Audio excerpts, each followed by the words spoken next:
അല്ലേ, ഇതെന്തൊരു ഇരിപ്പാണിത്? മിണ്ടാട്ടോ ഉരിയാട്ടോ ഇല്ലാതെ. CBI-യോ CID-യോ അവന്റെ അപ്പൂപ്പനെ വരട്ടെ, നമുക്ക് വഴിയുണ്ടാക്കാം.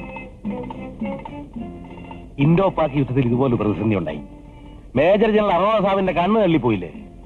പിന്നെ അടുത്ത നടപടി എന്താ വേണ്ടത് ഞാനാ പറഞ്ഞു കൊടുത്തത്. അതനുസരിച്ച് ആർമിയെ ഫോണിനാക്കി ജയിച്ചു. പിന്നെയാണോ CBI? ഇത് തന്റെ ഇൻഡോ പാക് ഒന്നും അല്ലടോ. സംഗതിയുടെ കിടപ്പ് തനിക്ക് അറിഞ്ഞുകൂടാത്തതുകൊണ്ടാണ് അല്ലേ കമ്മീഷണറെ?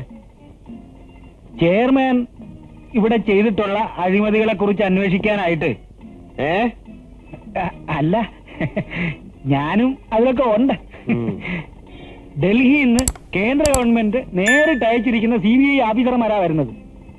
അന്വേഷിച്ച പിടി വീണത് തന്നെ. പിടി വീണ പിന്നെ ഉണ്ടതിന്നത് തന്നെ. ചങ്കിക്കൊള്ളണ വാക്കൊന്നും പറയാതോ കുറുപ്പേ. അന്വേഷിക്കാൻ വന്നിരിക്കുന്ന ഓഫീസറെ കണ്ടുപിടിക്കാമെന്ന് നോക്ക്.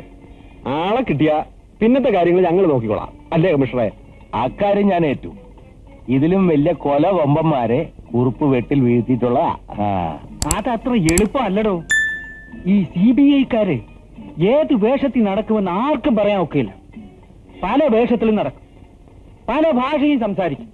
ചിലപ്പോ സന്യാസി, ചിലപ്പോ തെരുവ് തണ്ടി, ചിലപ്പോ സായിപ്പന്മാരെ പോലെ ടിപ് ടോപ്പ്. വേഷം മാറി കിടന്ന എത്ര ചാരന്മാരെ ഇൻഡോ പാക് യുദ്ധത്തിൽ ഈ കുറുപ്പ്. അതെ, പാക്കും തേങ്ങയും ചപ്പടാച്ചി പറഞ്ഞ സമയം കളയാതെ താ ആളെ കണ്ടുപിടിക്കാൻ നോക്ക്.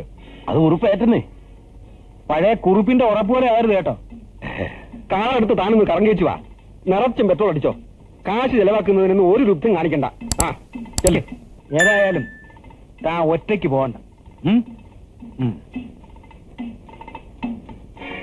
എന്റെ മകൻ ബാബുവിനെ കൂടെ കൂട്ടിക്കും.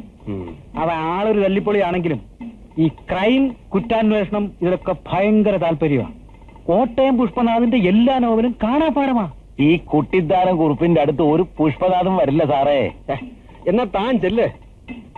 ആളെ കണ്ടു കിട്ടിയാ ഉടൻ വിളിച്ചു പറയണം. ആ വേഗം ചെല്ല്.